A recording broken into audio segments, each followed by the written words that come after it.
Okay, hello everybody. I want to welcome everyone watching on YouTube to the Glendale Coin Club meeting for August 2022. We got a good crowd here in the room. I want to thank you guys especially for actually coming to the meeting too. I know I've heard from some people by email that since we broadcast online, some of them are just staying home and watching online, which it's not as fun. It's great to see everybody in person, and you got to be here to buy raffle tickets and have fun with all that stuff too. And you don't get the cookies and donuts and stuff when you stay home either. So I want to thank everybody for being here. Don's selling raffle tickets and 50/50 tickets right now, but I think we'll start out with Pledge of Allegiance. If you guys can all join us for that. Don, ready for the pledge?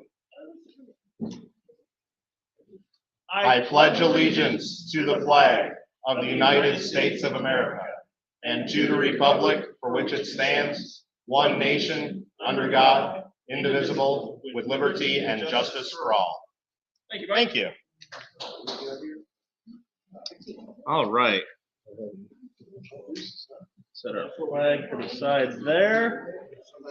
Okay, everybody. If you guys, Ed's been passing around attendance tickets. So has everybody got one of the blue tickets? If you did not get a blue ticket from Ed, make sure you raise your hand and get a ticket from Ed. And no lying, Carolyn. You got one? I'm sure you got one already. If you didn't, that's fine. I'm just teasing you, Carolyn. I'm just teasing you.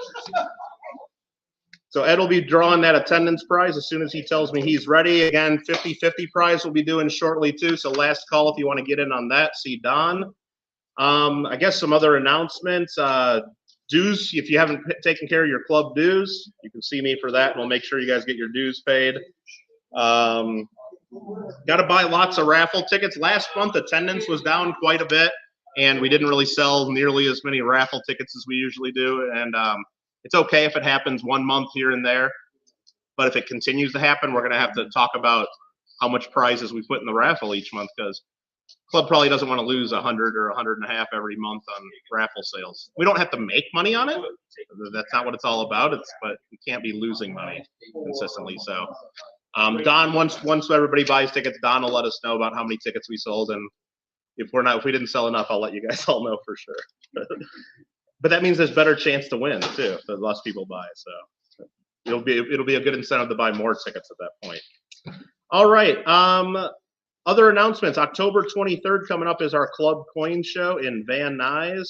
I did take a look at the calendar, and next year we already have an issue with the date. Looks like a commercial show that sets up in Arcadia jumped on the 4th Sunday of October. We've always had the 4th Sunday of October for decades and decades, and there's another show scheduled there. So we could avoid a conflict just by picking the 5th Sunday, which shouldn't be any conflict with that. That's what I got tentatively down. I don't know if anybody really wants to. It's 2 days before. It will be October 29th, 2023. So I don't think it should be a problem just to pick that to avoid having to fight with the other show too much. But I will reach out to that show promoter and tell him not to be booking the 4th weekend anymore, because we've always had it. Because right now, October 23rd is the 4th weekend. We could be October 30th, the 5th weekend, but we've always been the 4th. So it's just going to add confusion if we're bouncing around. But anyway, we talked to the Verdugo Hills Coin Club at their meeting last month, and we decided that it's probably best to work together on the shows going forward. At least following our October show. They usually have their show in March.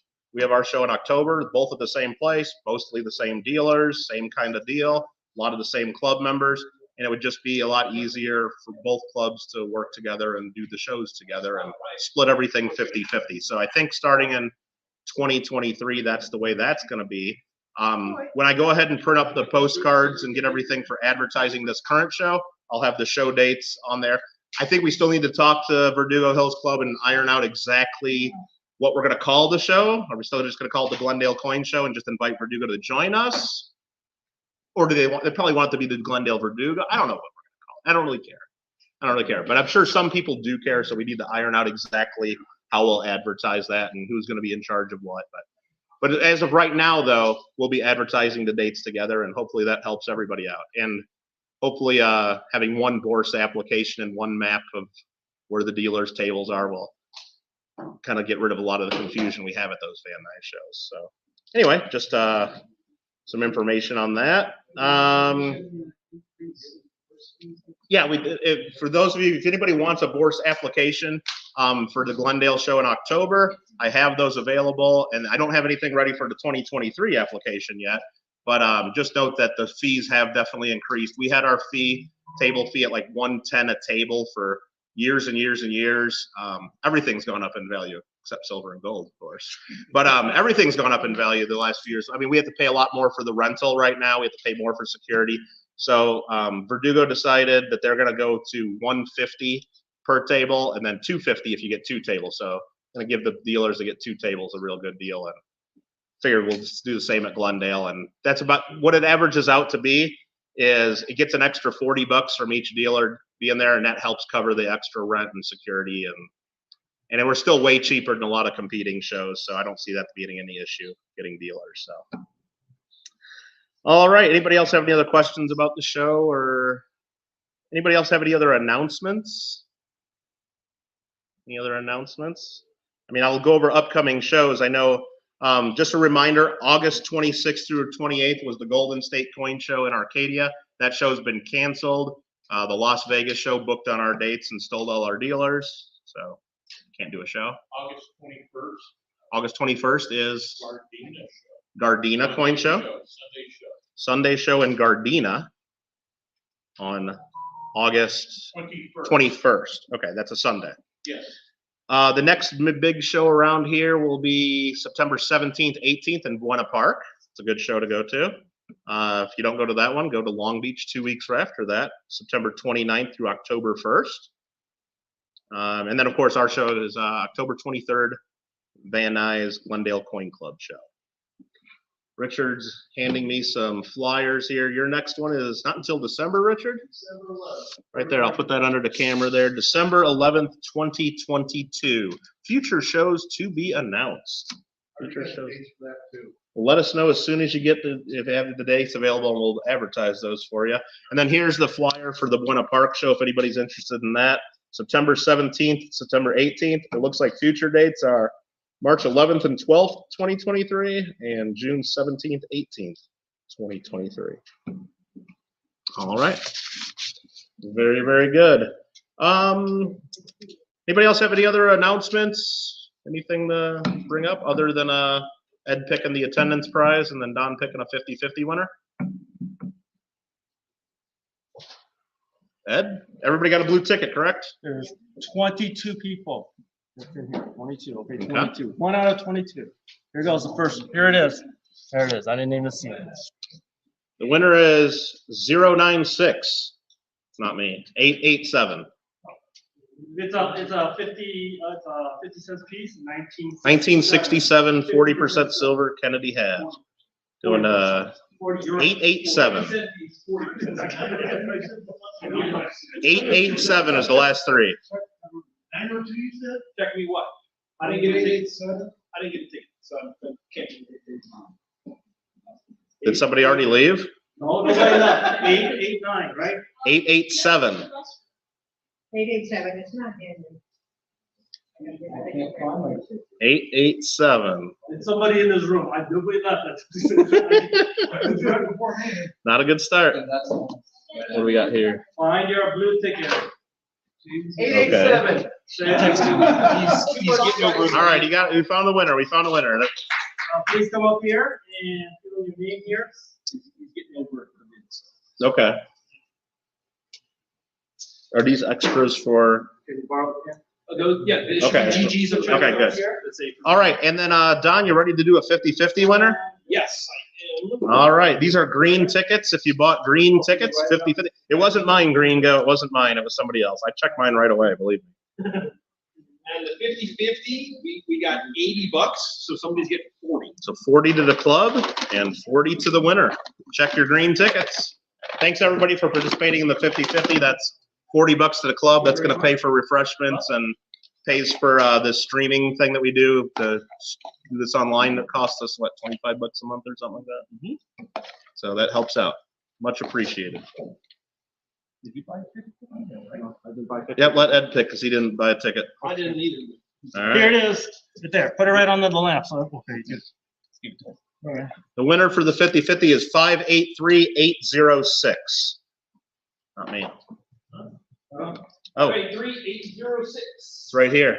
It's right here. John Duff. He's not even here. He's not even here. John Duff, you hear that? Watching at home? You just won $40. You got the prize there, Don? Yes. Okay. John Duff's the winner. See, look, if you're not even here, you can buy tickets if you talk to the right people, apparently.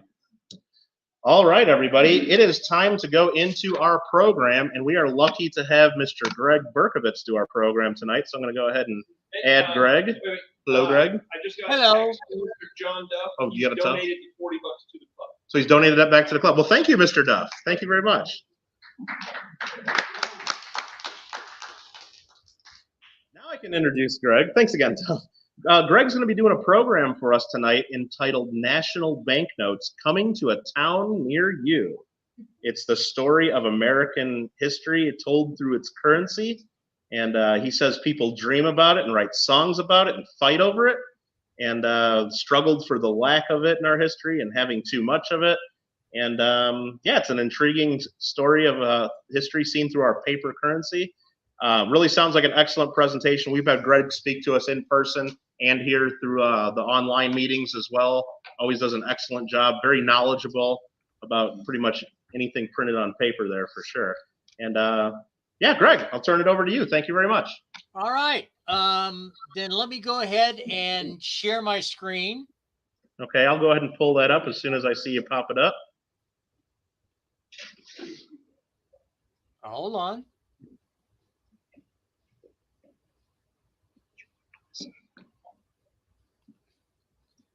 All right, I just went ahead and did that, Greg, and I'll make that full screen. And it's yours. Okay. We're going to deal with national banknotes tonight. People dream about it, write songs about it, fight over it throughout American history.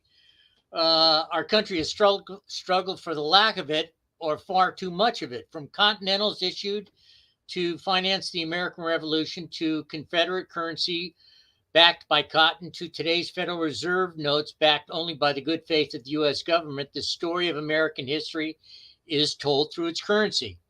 As you travel throughout our history, you'll discover that changes in American currency are often come about during changes of crisis, such as the American Revolution and the Civil War. Many changes in American currency resulted from necessity as the rapidly expanding country struggled to create reliable money and a banking system. Some changes in American currency reflected our country's political struggles to create reliable money and a banking system. Some changes in American currency reflect the country's political struggles, as like today. The historical debate over national banking systems for our country, which was first proposed by Alexander Hamilton after the American Revolution, initiated during the Civil War and resurfaced again with the movement for the establishment of the Federal Reserve note. Inspiring faith in paper notes is an enduring theme in the history of American currency. Today, we take it for granted that our money will always be accepted, but it hasn't been that way always. As you journey through our history, imagine what it was like to carry Spanish milled dollars, broken banknotes, or fractional currencies in your wallet. The significance of our American patriotic symbols and historical images are displayed on our currency. Since the founding of our nation, the evolution of American currency has been rich and exciting as our country's heritage. National banks coming to a town near you is just one facet of the intriguing history of the U.S. currency. Before the Revolutionary War, the states were issuing continentals and continental currency. This is an example. After the Revolutionary War, paper currency was beginning to be printed around 1790 by private entities. The U.S. government had not been printing paper. This is just an example of one of my favorite notes. It's a Conway Bank, and it's one of the Santa Claus notes. So why did the government decide to start printing paper money? The Civil War. The U.S. currency was low on funds and specie payment. Hoarding coins had begun due to the Civil War. By 1861, the U.S. government and U.S. banks had suspended coin payments. Uncertainty of the outcome of the Civil War, who's going to win. The U.S. government needed specie payment for the wartime expenses, as the vendors and suppliers did not accept paper currency. The government had to tap into the U.S. banking industry and their sizable money supplies. That's where the majority of the specie payments were being held by U.S. banking industry. And as a side note, the U.S. government's primary income up until this time was only primarily from the fees on import duties. We didn't have a income tax, so they were depending upon solely on import duties. This is not a U.S. banknote. It just happens to be one of my favorites. This is a $5 Porthill with Lincoln. Lincoln was elected the 16th president in 1860, and his election serves as the immediate impetus for the outbreak of the Civil War. On December 20, 1860, South Carolina was the first of 7 states to secede from the Union to form the Confederate Union, even prior to Lincoln's inauguration. Hoarding of coins and species accelerated due to the war, affecting all coins and day-to-day commerce. The Civil War was declared in 1861.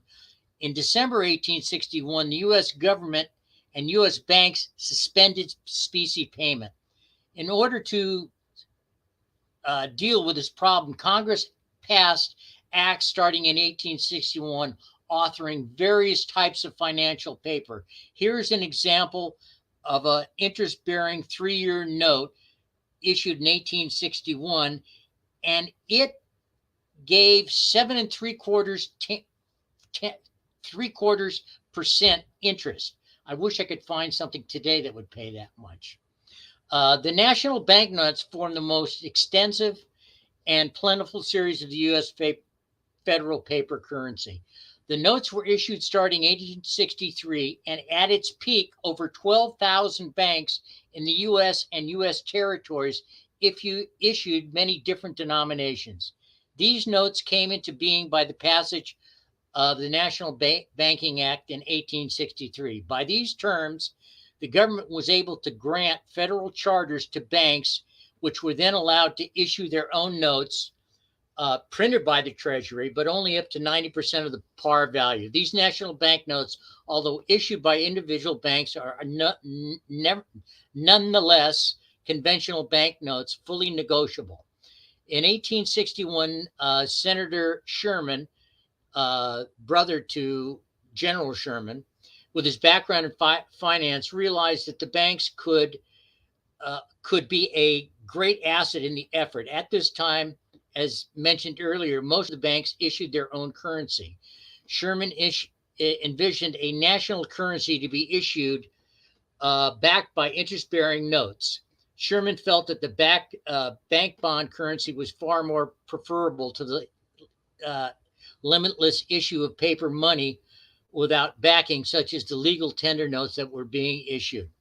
Provisions were made in 1863 for issuing 5, 10, 20, 50s, 100s, and $500,000 notes.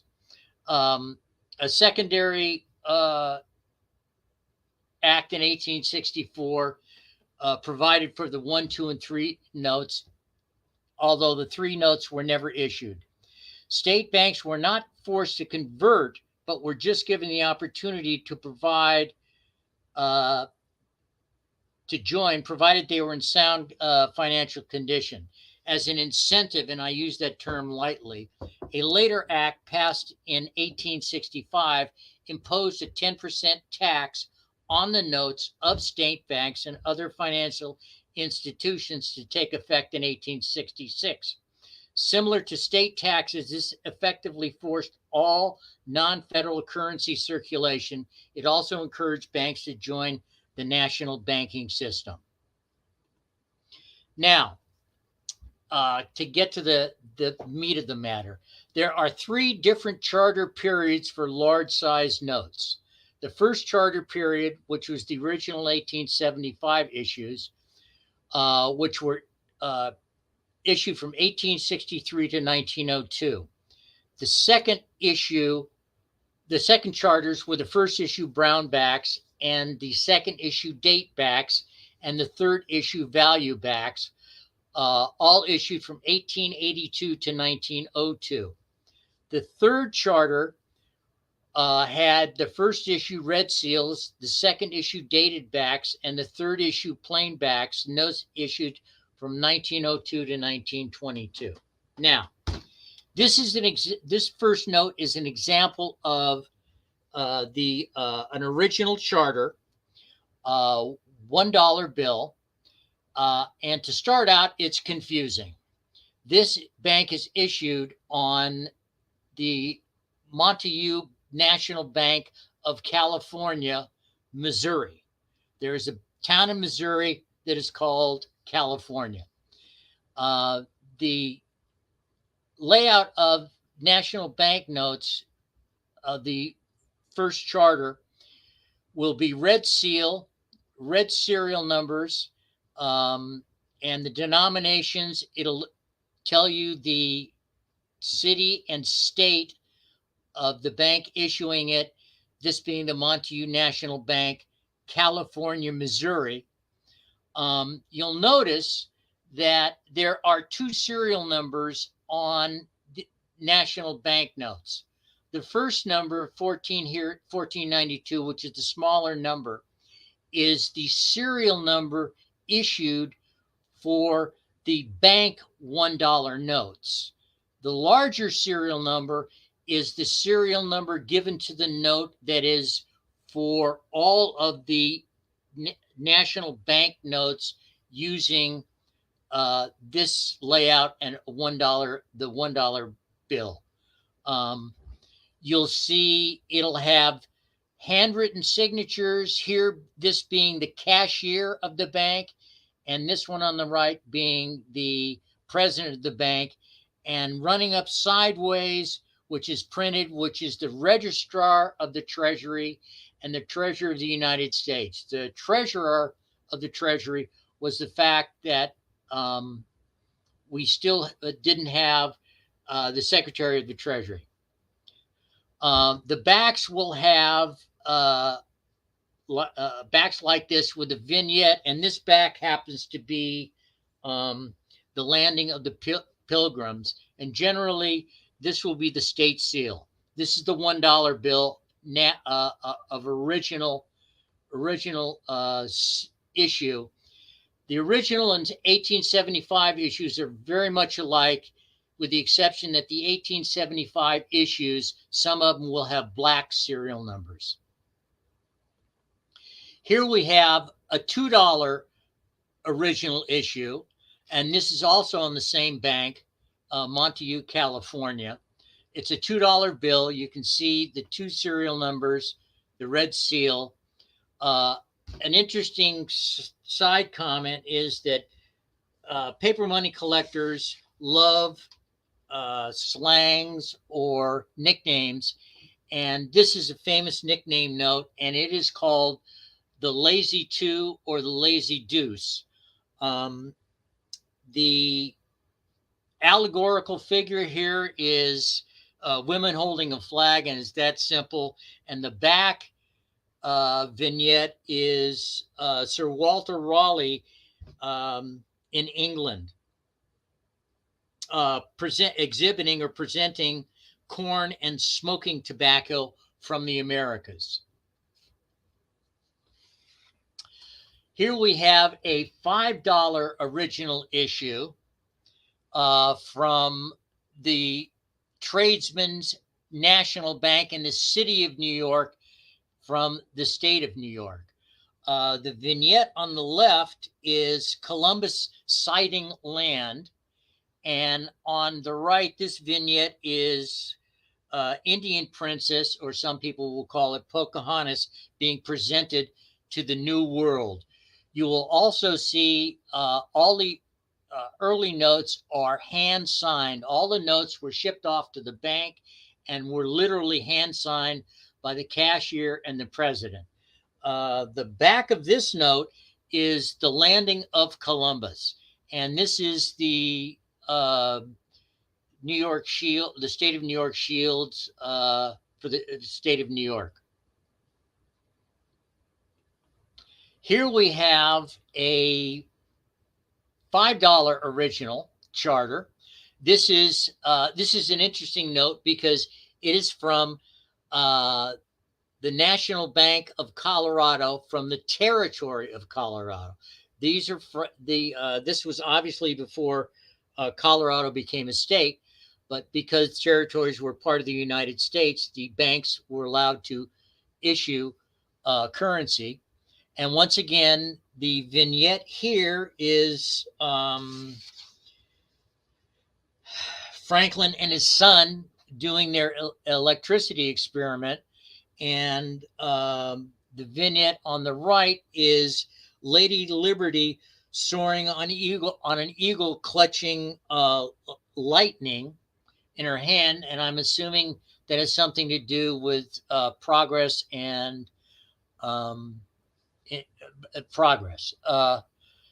Once again, you'll see the handwritten signatures, the two different serial numbers. At this issue, they reversed and put the bank serial number down here and the Treasury serial number up top. And the vignette on the back is DeSoto discovering the Mississippi in 1541. Here we have a $20 original. This is the First National Bank of Cobraskill, New York. Once again, we have the serial numbers. Something has been added to along the line. This number in red, 461, is actually the charter bank number, and that was added because the Treasury was receiving old bills to be reissued, old bills and damaged, and in order to sort them, which were being hand sorted, they started adding the charter bank numbers on the notes. One other interesting thing about this note is you'll see these signatures. There's one way collectors will collect notes, and these are called vanity signatures. And apparently, both the cashier and the president thought their signatures were extremely important, so they actually took up a huge amount of space on the note. And apparently, the cashier figured he was more important than the president. The back of the note is a vignette of the baptism of Pocahontas. And this vignette is the Battle of Lexington, 1775. And this is the allegorical figure of Columbia leading a procession. Here we have, now we're going into the second charter notes, and this is a first issue Brownback. And I don't think I have to explain why it's called a Brownback. Once again, obviously the seal is brown. The backs are brown. Another identifying issue, the 858, is the charter number of the bank. This is a $50 bill from the Newark National Bank. of Ohio. And the vignette on the left is Washington crossing the Delaware during the Revolutionary War. And the vignette on the right is Washington at prayer. Brownbacks are a favorite collectibles of currency collectors. Now here we have, we're going into the second issue of the second charter notes, and they changed in the second issues. They've changed the color of the seal, and it's now blue. And once again, you'll see the added of the charter number, but they also added a P because the Treasury, because now they were getting so many return notes that they divided the country into 4 sections, if I remember. And this is the Pacific section of the country. So they added the P. And this is from the First National Bank of Urea, California.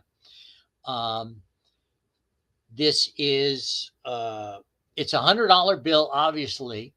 And the C here is the Roman numeral for 100. And I believe this is where the general nickname that the public got starting $100 notes. They started calling them C notes. And I think it was with the advent of this note, the vignette on the left is Commodore Perry leaving the flagship in the Battle of Lake Erie in 1813. And this is an allegorical figure of liberty seating with a fasces, which represents strength and unity. And now we're talking, this is the reason why they're called dated backs, because now they're showing this date is the date of the charter of the bank, this particular bank, when it was issued. Okay, now here we have, now we're going into the third issue of the second charter, and it is a value back. Once again, we're dealing with blue serial numbers, these figures, the two serial numbers, and hence the name value back.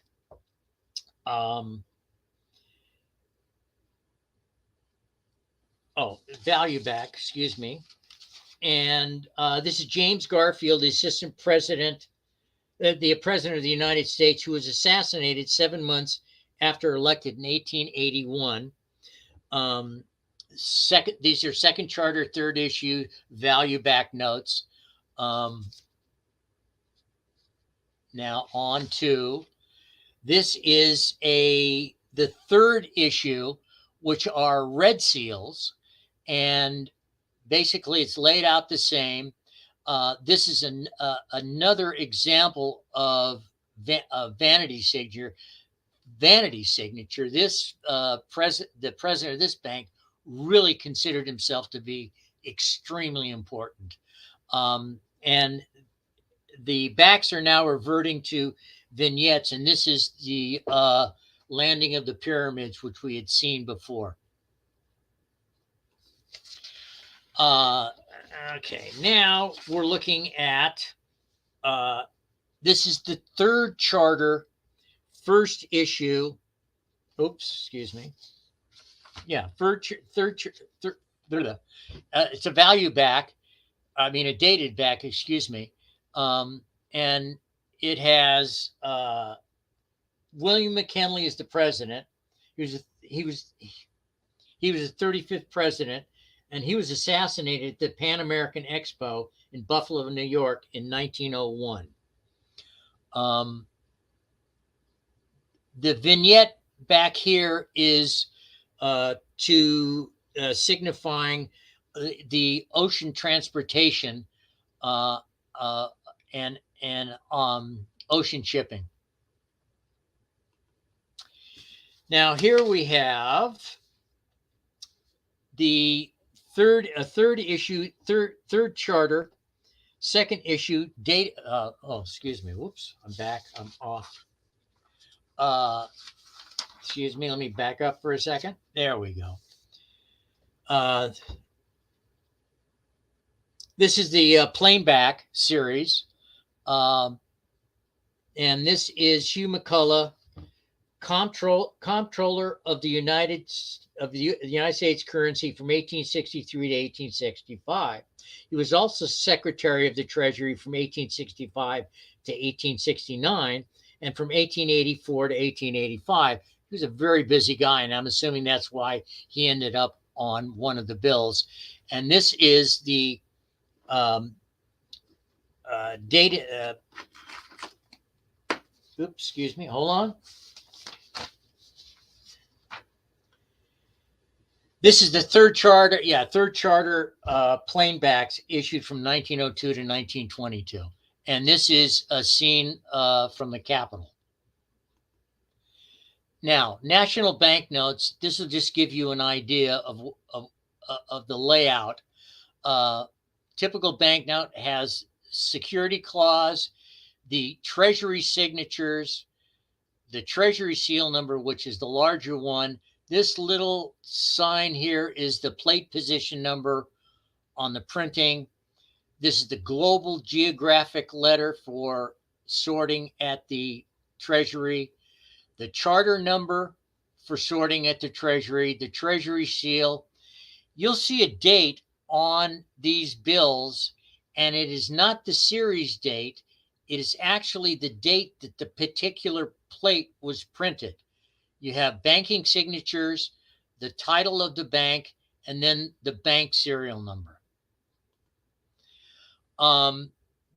The banknotes were issued in sheets of 4, usually two denominations. Here you'll see a 10, 10, 10, 20 note. They had various variations of it, and the notes were printed, and in the early stages they were shipped off to the banks where the cashier and the president physically had to sign the notes, and then the notes would be cut at the bank. And that's why you'll see a lot of the large size national banknotes that have bad cuts, because they basically, some of them just took a scissors and cut the notes. Now, small size banknotes were issued from 1929 to 1935. They were discontinued by the Treasury recall of certain United States bonds backing these notes, thus making them unavailable for security. There are basically 2 types of small size national banknotes, type 1 and type 2.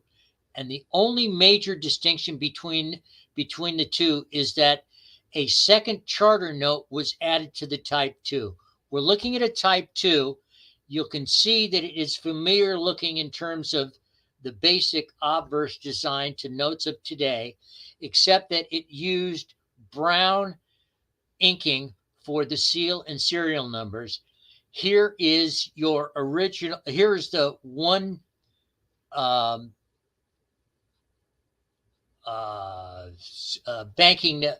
bank charter note 291.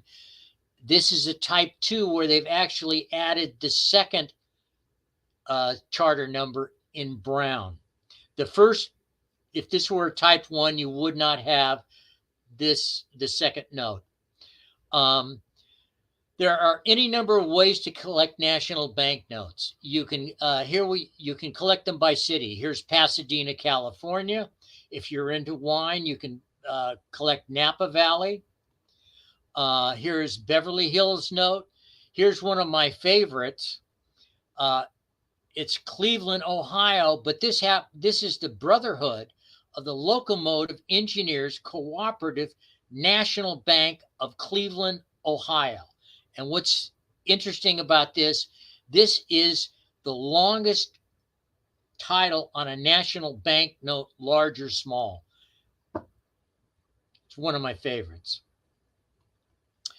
Now, if you're into gambling, you could collect Reno, Nevada. There's also Las Vegas, Nevada. I collected this one because when I was a kid, I was sure that there were Red Wing shoes or Red Wing something when I was a kid. But when I saw it, it struck a note. Struck a note. Here's probably one of the most sought after notes, national bank notes. This being a Type 1. The First National Bank of Deadwood, South Dakota. People are always interested in finding these notes, and Deadwood brings up all sorts of fantastic ideas in people's minds. And you can see that the back of the small size notes were very much similar to what we have today. I had mentioned Vanity Signatures before. These are this is an example of Vanity Signatures. And once again, these were all, most of them were handwritten. These look like they could have been rubber stamped. Once again, here's one of the most famous Vanity Signatures. This guy from, I can't even read his name, but it's from Marquette, Michigan. More Vanity Signatures. You can collect by various names, and this happens to be part of my collection, the First National Bank of Gregory. Okay. And although this is the Crocker National Bank, the cashier's signature was Gregg, and he spelled it the same way I spell it. More Gregory signatures. Okay, now what is the one characteristic or design feature shared on most, if not all, types of United States notes except nationals? There are no starred note replacements on national banknotes. Why? Because they hadn't figured out how to, they hadn't started using star notes yet, and they hadn't started printing up replacements. So basically what they had to do is when they found an error, they had to cut it out, and they had to print another one and actually hand set the serial number. And banknote collectors who are really good at it can spot a hand set serial number, and those are very scarce if you can find them. By now you thought you heard everything, or just about everything there is to know about the types and sizes of national banknotes, right? Not. The last part of it is national gold banknotes. This is a national gold banknote, 1875, and I want you to pay attention to the tone of the paper. You will find that the vignettes, the obverse designs are very much like the earlier national banknotes.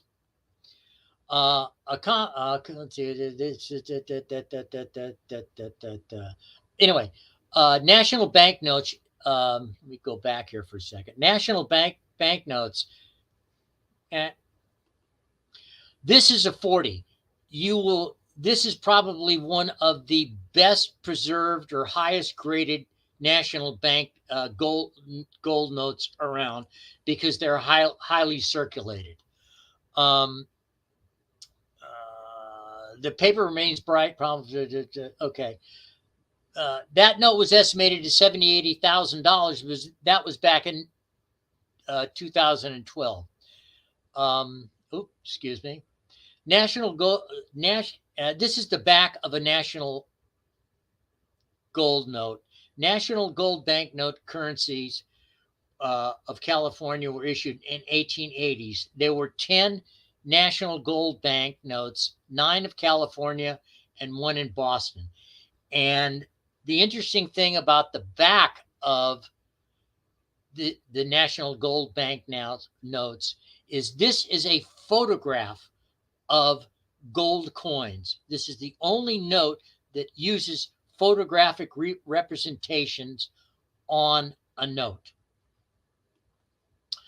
The Kidder Bank, which was the Bank of Boston, never issued gold bank notes. The same cannot be true of the 9 California bank notes. The existence of the gold bank note is directly traceable to the California gold rush of 1848 and the winning of the West. These notes are intrinsically associated with gold. First, the paper on which they were printed is yellowish in intimidation of gold. And secondly, the reverse shows a group of American gold coins ranging from $1 to $20. And once again, that is a photographic representation. As the population of California continued to grow and expand after the 1848 gold rush, trade and commerce increased to such an extent that the California banks were soon handling enormous quantities of gold in their daily transactions. During these times in California, gold and silver were the universal medium of exchange and exclusion of paper. And for a short time, literally, paper currency was not used in transaction. It was actually against the law. Handling and counting such quantities was burdensome and time-consuming and became a barrier to the operation of the banks. In order to facilitate numerous gold transactions, Congress passed the act in 1870 authorizing 9 California banks and 1 bank in Boston to issue currency redeemable in gold. At this time, this was indeed remarkable, as the Treasury had not yet resumed specie payments suspended at the onset of the Civil War and did not resume them until 1879. So while the rest of the country was using paper, these gold notes were redeemable in gold coin. The denominations were issued 5, 10s, 20, 50s, and 500s. Not all banks issued all denominations. The vignettes on the front of these notes are the same as the national bank notes of the first charter period in the 1875 issues. All have red Treasury seals. All have the original series have Allison and Spinner signatures, and the 1875s have either the Bruce Gillifan or Schofield Gillifan signatures. It should be remembered that the obligation of redeeming these gold notes in gold coins rested with the issuing banks and not the Treasury. And with that is the end of the presentation, and I'll be glad to take questions if there are some.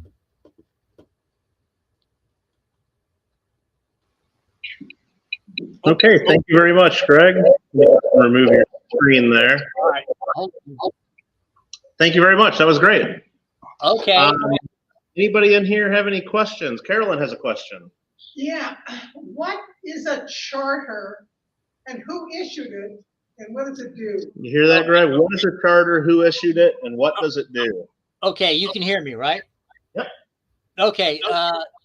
The Treasury issued the charters to the banks, and when they issued a charter, they issued a charter number to it to recognize what that bank was, so that the charter numbers could be issued on the Treasury, on the notes.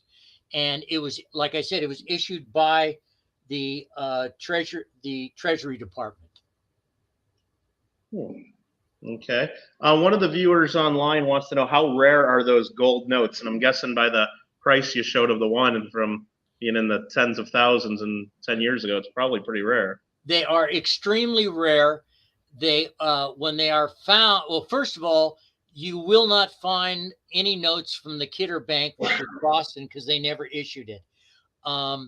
Most of the gold bank notes you'll find from California, and they'll be from San Francisco, San Jose, that area of the country.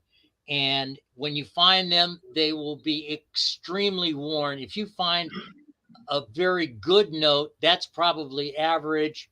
You'll find maybe a fine, and they are outrageously expensive. They just run all over the. You probably can't find a gold banknote in any condition for less than a couple of $1,000s, and that might even be a rag. One of the viewers, yeah. And they go up. They'll go up as high as 250,000. Wow. Kyle is asking, what's the value of that 1902 New York McKinley bill? If you know. Let me take a look. Was that a $10 note, maybe? Oh, the McKinley is the later issues. Give me a second here. Mm-hmm. Oh, McKinley. That note, if it were probably in a fine condition, would probably run. If it were graded in fine condition, it would probably be like $750, maybe $1,000. Okay. That's just off the top of my head, which I've been doing too much. And somebody else is right now asking, how rare are the Brownback notes, the one that you showed? Brownbacks, surprisingly, are somewhat plentiful, but once again, like anything you collect, is condition, and condition. You can find them in lower grades, and when I say lower grades, I'm talking about very good to maybe fine. But brownbacks, you're going to be, you're starting in, let's say, very good condition to like 250. A fine. Once again, it also depends upon the particular bank, the state, and the bank, and the population of the particular state and bank. But that could be, they could start at 250, 350 to 500, something like that, in collectible condition. Any other questions here in the room? No.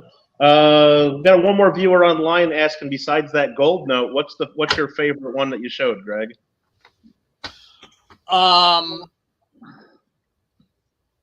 Well, it's kind of like asking what's your favorite child, but I have to say the original national that tugged at my heartstrings was that Lazy 2. Yeah. Seeing that the two laying down like that was like I never saw a $2 bill, much less any bill that had the denomination laying down like that. Okay. All right, James. Yeah. Yeah.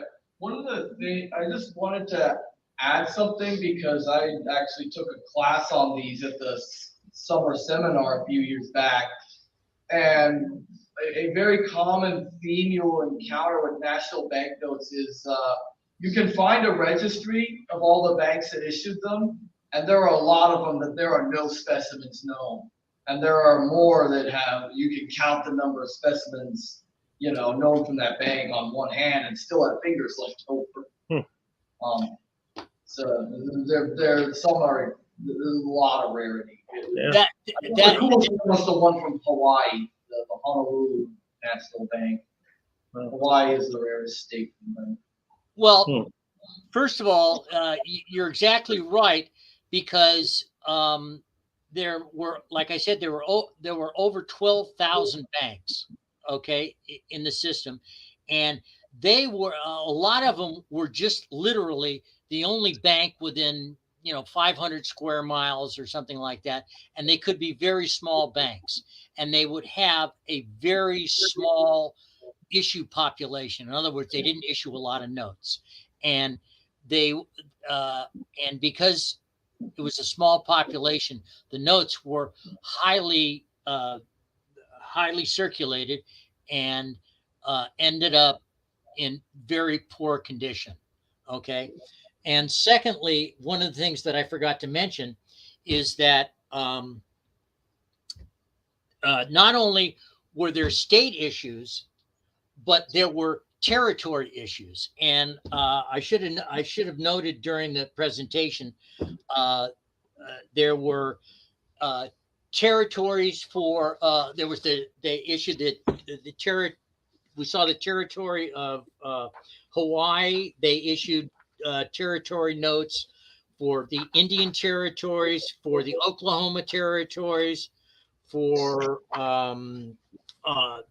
Puerto Rico, the Indian territories. Let me give me a second here. The Indian territories, the Oklahoma territories, the Dakota territories. I think there were actually there was the territory of Alaska, and there was also ones issued for the District of Alaska. So the territory notes are even scarcer than a lot of the state notes. But once again, populations could be extremely small simply because of it's a small bank, but it was maybe the only bank within 500 miles or something like that. Okay, Greg. Well, thank you again for doing this presentation for us. We really appreciate it. And you had about 50 people watching online, plus all the people here in the room, and everybody's pretty much saying thank you for doing this again. Well, and we appreciate it. See you next time. All right, Greg, did you have anything for show and tell? We're going to go into show and tell. No, I didn't. I figured you'd have enough of me already. Okay. Oh, yeah, I have. So we're going to go ahead and go into show and tell now. All right. Thank you. Thanks again, Greg. Appreciate it. All right. Now it is time for show and tell. Let me grab the show and tell list. And remember, when you come up for show and tell, if you stand close to our camera here, they'll be able to hear you. And we can show your item on the screen as well. First up is Steve Sussman.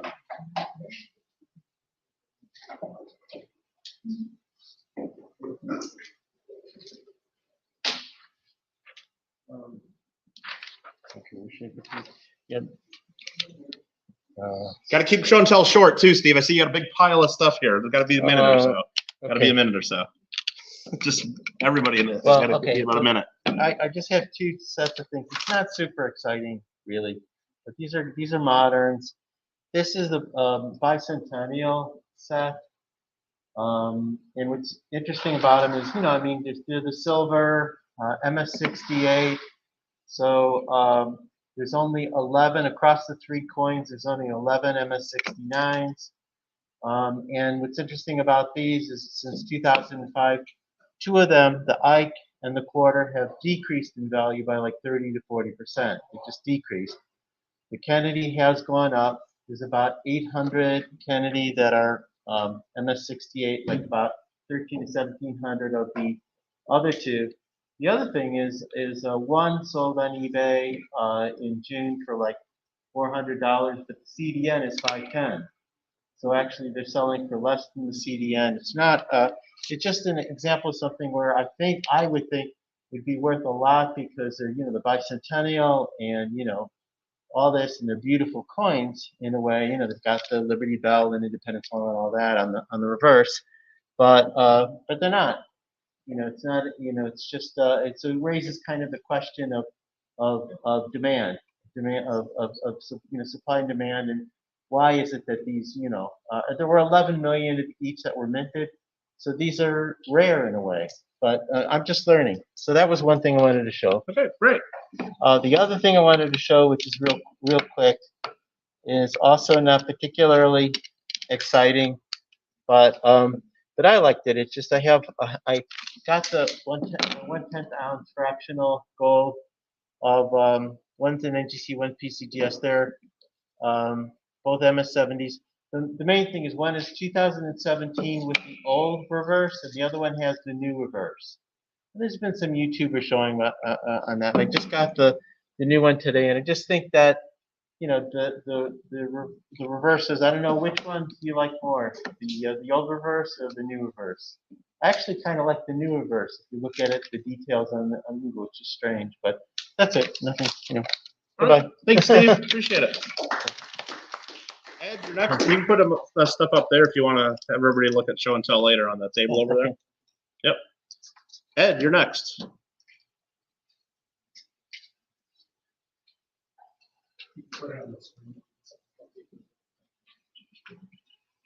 What is it? Oh, you got your thing right there. I'm sorry. Okay, so what I have is an old check with 1946, like 46, right? December 12th, 1946. Yes, it was for $1,000.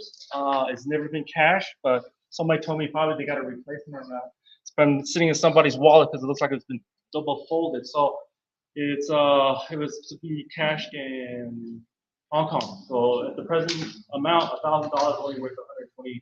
So if I was able to cash it, it would only be worth $100. But that's why I brought in a note, note. Very good. Wartime. Okay. Thank you. What's that? Where did you get it? Oh, I got that when I bought a bunch of Japanese war notes and stuff. Somebody had a whole bunch of World War II stuff, and I bought that and did that. What is the date on it? 1946, right? 1946.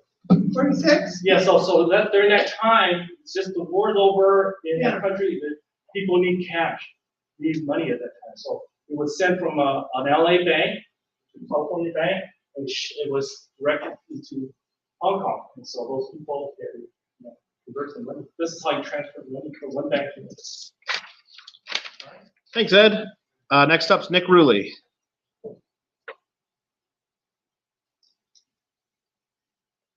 So I've got something old and something new. All right. Hold you. So this was just issued by the Mint. This is the Purple Heart Commemorative Silver Dollar, and this is the colorized version. I just received this a couple weeks ago. Strangely enough, the non-colorized coins have not arrived yet. Real nice. So anyways, and then I just got this Lincoln cent in change a couple days ago. It's a 1931, and I think it's about a very fine condition, so worth about $1.50, and it's probably, as far as coins that I actually received in change, it's probably about the best penny that I've ever gotten in change. Nice. All right, thanks, Nick. Nick, you want to put up there on the table so people can look at it?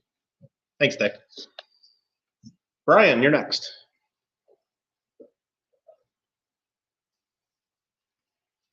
So just a note for Nick, I got my non-colorized Purple Heart stuff a week and a half ago. And they've been telling me they've been coming for like 2 months. Yeah, but I didn't order the colorized one, so I want to check that out. Thanks for bringing it.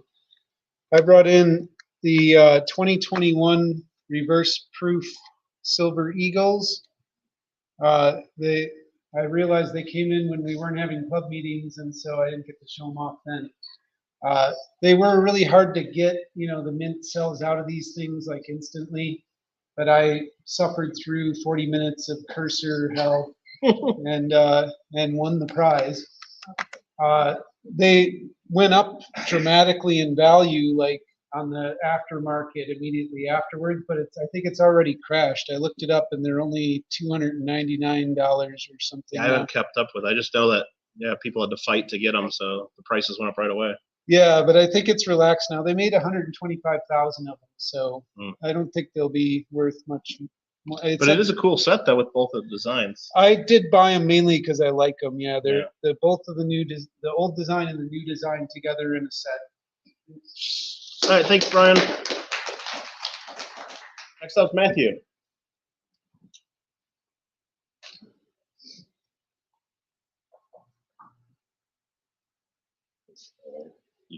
Sure. Up on there.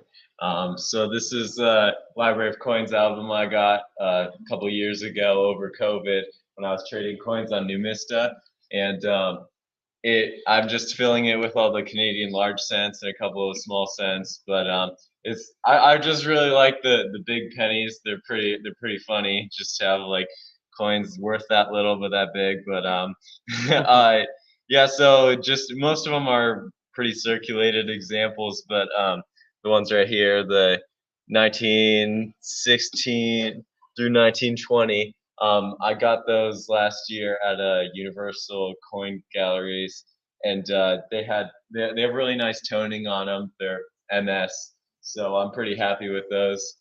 I don't think I'll get them graded, just keep them in the album, but just unique coins that I like to collect. So hopefully I could fill it up soon. Yeah, thank you. Very nice, Matt. Thanks. Red Henry, you're next. Going to talk to us about free coins, it says here. Well, yeah.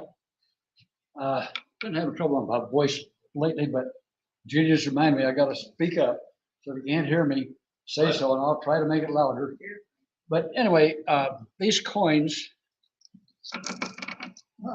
are coins that I found in a money machine. Somebody at the club told me when you go past those machines, check the tray, maybe there's coins in there. Well, the first time I did that, I found 5 Washington quarters. Well, I knew about those, but some of these coins I don't know about. I got some pennies here. I know about them. They're American pennies. An American dime, I know what that is, but those other 3 coins, I think they're Canadian coins. Well, you got a Canadian dollar here. Oh, is that what that is? And this one here is a kroner. Where's that from? Denmark. What is it? Oh, it's a Corona? Kroner from Denmark. And then this is 2 pence from, I don't know, is that England? I don't know. Yeah, I'll take a look at it. Okay, well, that's what I found in the drawer. But they were free coins.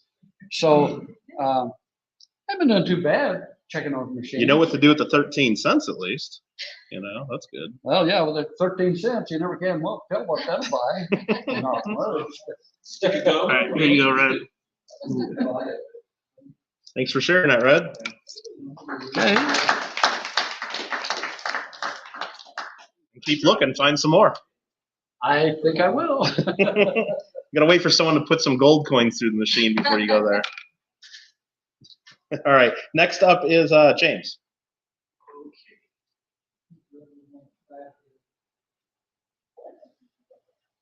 Well, I generally, y'all know, I collect, buy, sell ancient and medieval coins more. So here's a coin. It's a really nice one. It's 2,500 years old. It's a tetradrachma from Greece, from Sicily, Syracuse. This is a pretty popular type. It's got the head of Artemis with the 4 dolphins. If you flip it over, it's also got this one isn't as good as they come, but it's nice. The quadrigata, the chariot with Nike, very popular ancient Greek coin. Is very beautiful. Just great example of Very nice. classical, almost archaic Greek art, but not quite, not that old. One of those is Nike is crowning the horses. Yeah, Not the it's- driver. Yeah, so there's one of these series that they think was meant to commemorate victory at the Olympic Games, the real Olympic Games. All right, thanks, James. Greg? You're next. Part 2 of gold. It is a tiny little silver piece. It was made in about 25 BC by a king or chieftain of the Celtic tribe, the Iceni, in sort of central eastern England, East Anglia and Norfolk. The Romans had invaded about 15 years earlier. Julius Caesar, Gallic Wars, Gal is another name for Celt. And this king did not oppose the Roman invasions. It wasn't wiped out with his entire tribe like a number of other tribes in southern England was. And he kept peace with the Romans as a kind of federated tribe on their own land, but they had to pay tribute and so forth.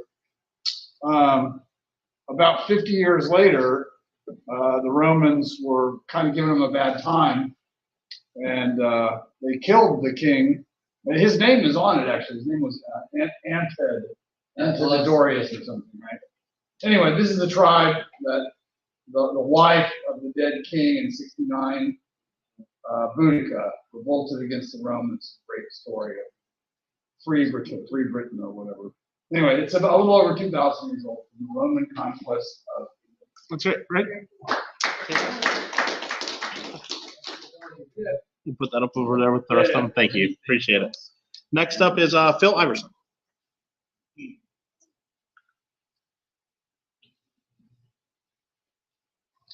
Yep, in keeping with the theme of national banknotes tonight, I brought a couple items to share with everybody. In the south central part of Wisconsin, there's a small town along the Baraboo River, and the city is called Baraboo. You might recognize the name. It's the home of the Ringling Brothers Circus, where the 5 Ringling Brothers started their show in 1884.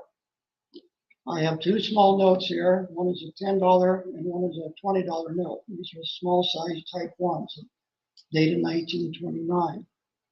Basically, on July 20th, 1857, the Sauk County Bank in Baraboo was first opened. On March 12th, 1867, the wood building was destroyed by fire and eventually replaced by a brick building.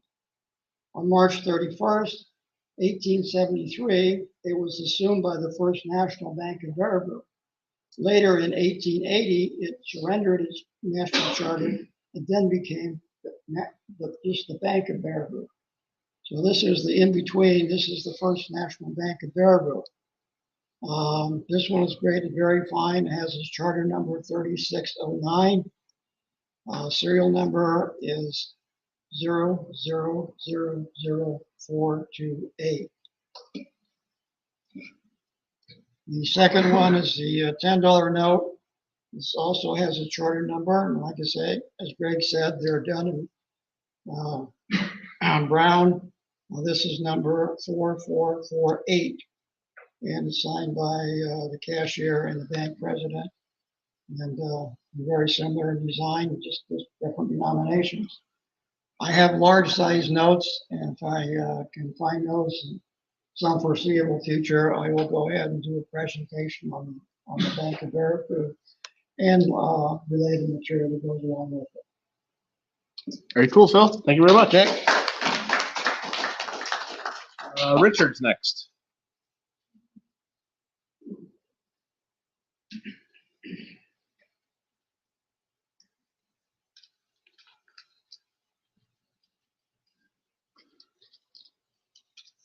I recently did a show in Reno, and on the way up, we stopped at Coso Junction. I don't know if anybody knows where that's at. It's up 395, and it's just a little past Little Lake. Anyway, they got a little store, convenience store there, and it shakes all the time. It's all earthquakes all the time going through. Well, anyway, they had this book, Easy Field Guide to Western, Southwestern Snakes. And because I was really interested in snakes, I used to go, some of the people when I was working, we'd go out at night and look for rosy boas out there in Jawbone Canyon. That's the only American constrictor. Anyway, we come across all these trash snakes and stuff. Well, anyway, I go into Coso Junction to get a soda, and I come back out, and there's a snake on the ground. So, and he's sitting there hissing and, trying to strike at me. And then all of a sudden, he turned over upside down like he was dead. Well, it's a Western hognose snake. Anyway, they're very aggressive. They eat mice and other small mammals. In addition, lizards, toads, and birds. So I saw this guy. He wasn't that long. He was about that long. And they got an area over there. If you're going to go, they got like a little rest area with chairs and stuff. And it says, caution, beware of rattlesnakes. Well, this guy was there. So anyway, Put it up here so you can see what it looks like. It's that snake right there. Thanks, Richard. Next up, Dennis Mack. You want to take that on the table? Oh, yeah, sure. I brought on two of my coins. A couple years ago, the U.S. Mint came out with a baseball commemorative, the coin was curved. And they were introducing it, and I was at the Long Beach show, and they were talking about that's the first time they've ever had technology to make this curved coin. Well, here's one from the Byzantine Empire, 1,000 years old, and it's curved. They made them in copper, silver, and bronze, and this is a gold one. And I have one here from it's a Roman one. It's not curved, but it's really nice. It's from Justin II. It's a silver silica, but it's choice AU condition, and it was made in 360 to 363. You know, there's a charge for 3 years. So compare that to our coins that wear out in 20 years. They didn't have any coins back then. Very cool. Thank you very much. Okay, go. Anyone else have show and tell? Ed, come on up.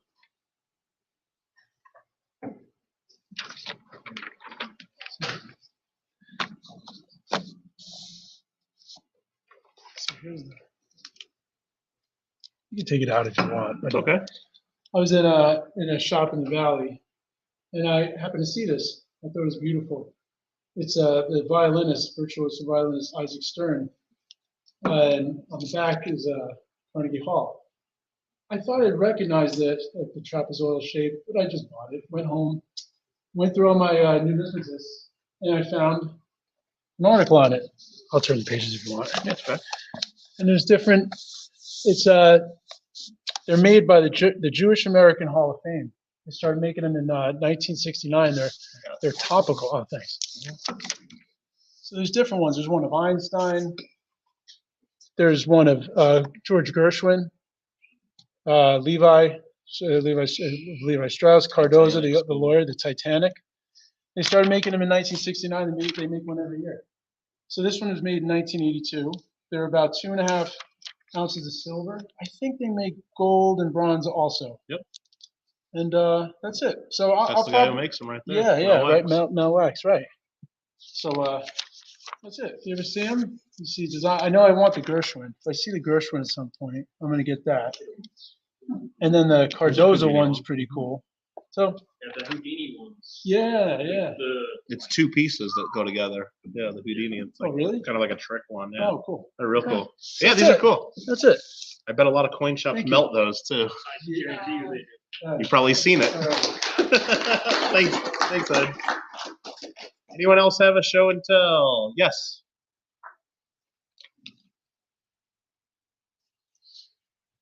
Do we have any Vietnam veterans here? Yeah. This is when you get in country in Vietnam, they take your money away and issue this paper money because of the black market and so on. Monopoly money. So I collected all the crispy ones up to $1.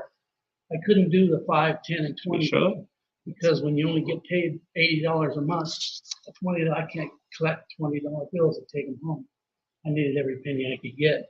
But every so often, like 6 months, they'll have a money exchange where you have to turn this money in and get new issued money because of the black market. So there's different series of these monies. Very nice. It's kind of neat. Yeah, very nice. Thanks for sharing. Here we go. Thank you. Clarence, come on up. I don't have anything to show, but I have something to tell. Okay. My cousin called me this morning. He was looking at coins on eBay. And he was looking at a 16D, right? And it looked to be about probably at least very fine, maybe, weak XF. But the bidding started at $50, which is unusual for this, and it wasn't slab. And he said, what do you think about this? And it was up to like $1,600. And the person who was selling it had no reviews. And he also said, you cannot send it back. No refunds. Yeah. No refunds, right? So, well, it looks kind of questionable. So I went and looked at like the history of this guy and like see some of the other things he had for sale. And he had a 1940s Jefferson nickel, starting bid $500. It was maybe fine. It didn't have any offers on it yet. And then he had another one that was, which I thought was the big, red flag, was he had a coin described as, it was a Roosevelt 9, and he described it without no L. I'm thinking, nobody talks like that. Usually you might say that to get a point across, but you're not going to write that down, right? And said, I don't think this guy's, English. And then he calls me back a couple hours later and says, hey, the whole site's down, or this whole guy's Someone down. pulled the auction, yeah. So be careful before you bid on some of these guys. Make sure they got a history and make sure they're legit. And I'm guessing that was an uncertified coin that they were. Oh yeah, it was uncertified. But you even got to be careful with certified coins, because not only are they just selling bad coins, there's some fake slabbed coins on eBay as well. So you got to always look at the person's feedback and always look at their other items.